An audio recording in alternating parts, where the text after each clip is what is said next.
All right, checking in with the end of chapter 21 of the Srrws of Satan, where we get the whole horse race thing, which he doesn't really care about. Phosphorus is probably going to be a rigged horse that is going to win the Derby, and that'll be a big thing. Maybe is this going to be the ruination thing that's going to bring him down? I don't know. There's so many little things that are going here. There's the horse, maybe. There's giving Lady Sybil half of his fortune. There's another thing. Um, there's a variety of things could bring him down. Suicide of that guy earlier. The gambling. That he doesn't seem to be particularly into gambling at this point, but you never know. Um, so we have that. We then have a whole conversation where yet again we have the thing of exactly how much Lucio hates mankind, hates this planet. And we kind of go into it there. Um, why do you hate the Earth? What has the poor little planet done to merit your abhorrence? And he looked at me very strangely. Shall I tell you? You will never believe me. And then he talks about how this poor little planet has been blessed by, has endowed it with beauty borrowed from the fairest corners of highest heaven, decked it with flowers and foliage, taught it music, the music rocked gently in clear ether among such light as blinds the eyes of mortals, guided it out of chaos to circle in a peaceful or ornament on the one hand by the vivid splendors of the sun, on the other by the sleepy radiance of the moon, and more than all of this, you may disbelieve as you will, because a Tempest is an atheist, that but notwithstanding the pygmy peeps Earth takes at the vast eternal ocean of science, the soul is here. It's a divine soul in man is the thing that pisses him off the most.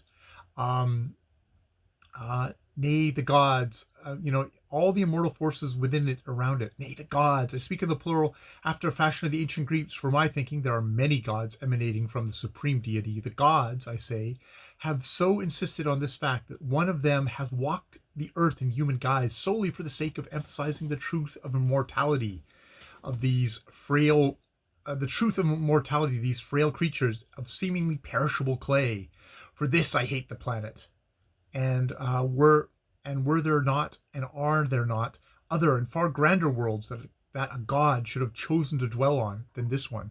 And Tempest is very surprised that Lucio would actually believe that Christ was a divine figure. It's like, oh no, he was just a guy. And he says, like, and you said you weren't a Christian. It's like, and of course, and I deny it still. I'm not a Christian, nor is anyone living a Christian. To quote a very old saying, there was never a Christian save one, and he was crucified. So that's an interesting thing of, that whatever Christ had was not transmittable to his followers to take up. But, he exists, the knowledge of him was forced upon me with considerable pressure too, which is kind of an interesting read of the Bible, by a reliable authority. He, says the doubter, the atheist, Tempest, and So, and he says, my convictions, and this is definitely hints for what's coming next. My convictions respecting certain religious phases of man's development and progress are founded on the arduous study of some very unpleasant truths to which humanity generally shuts its eyes, burying its head in the desert sands of its own delusions.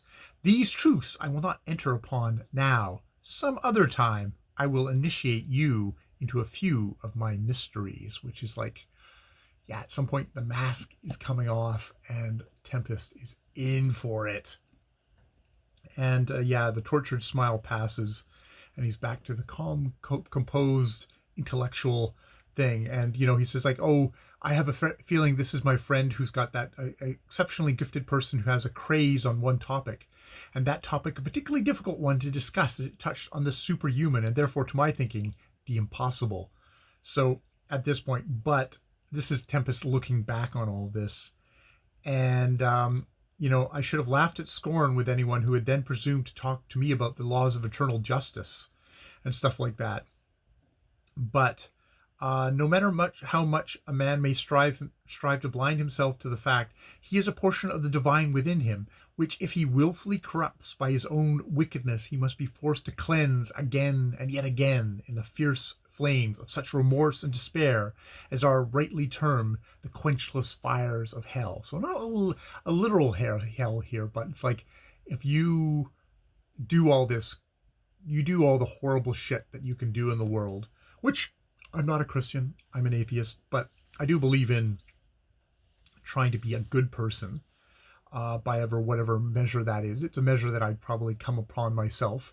But if I fall short of that, it's like hell is the regret, the remorse, and despair that you can feel when you've not done that.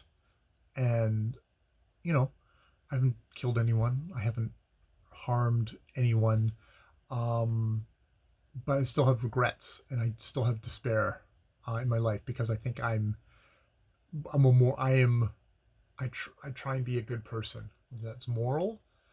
There's no, I'm sure it's a part of it is my upbringing and a part of it is a Christian background, but it's also just like I live in a secular society where I live with other people and I should try and treat other people decently and I should try and treat myself decently as well. Because if you can't treat yourself decently, then you can't actually probably show that sympathy and compassion towards others as well. So yeah, that's an interesting little thing there of Lucio Romana's The Devil is definitely he's a creature who's angry at mankind for just how flawed and how unworthy he feels that they are of something called like a divine soul. And, especially probably scornful of someone like Tempest, who doesn't even believe in it, who refuses to believe in it and kind of casts it aside as a worthless thing, as an imaginary, as the impossible. So yeah, that is the end of chapter 21.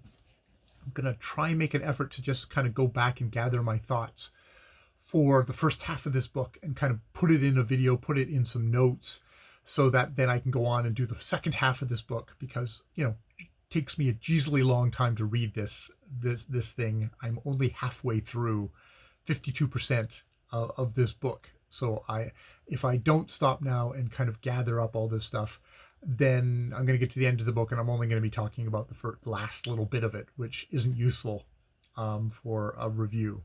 So yes, look forward to that. More videos later.